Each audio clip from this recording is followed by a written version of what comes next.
Sărbătoare pe scena Teatrului Bulandra, marele actor Victor Rebenjuc a împlinit 93 de ani și a fost celebrat și aplaudat de admiratori și colegi. Vizibil emoționat, maestrul și-a adus aminte de fiecare rol pe care l-a avut în cei 70 de ani de carieră.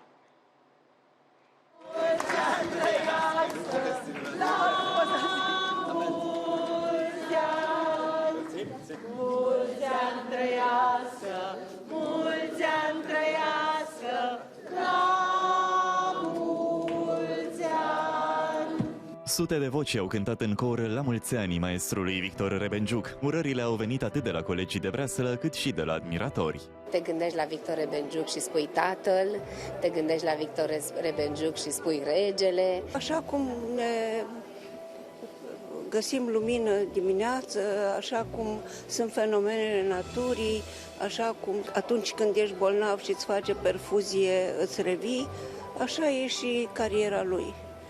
Pentru mine a fost cineva care a dat putere oamenilor. De 70 de ani, artistul bucură inimile celor care pășesc pragul teatrului. În plus, a devenit mentor pentru generații întregi de actori. Dragă Victor, o scrisoare deschisă de ziua ta. Mă simt privilegiat și ușor intimidat să vorbesc azi despre tine public. Este o zi emoționantă pentru toți, să ne trăiești.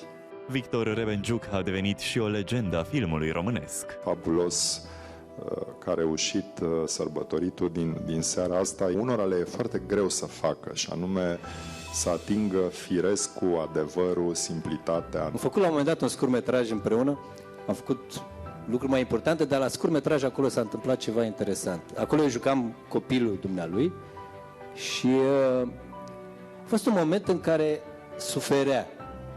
Și felul în care s-a uitat la mine, am avut senzația că sunt în fața tatălui meu. Datorită dumneavoastră, eu nu cred în generații, că dumneavoastră faceți parte din toate generațiile. În toate rolurile pe care le-am jucat, au existat și niște, să spun, niște insule de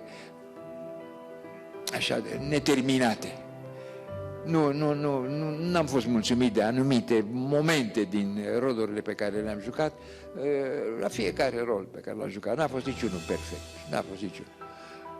La pretențiile mele. Aici, pe scena asta, primul spectacol proaspăt, absolvent, abia ieșisem de câteva luni din școală, din institut, venisem la Bulandra de 2-3 luni, am avut premieră cu Omul care aduce ploaia, pe care îl punea Ciulei, și a urmat la o lună premiera cu Nebuna din Șaiu, care juca doamna Bulandra.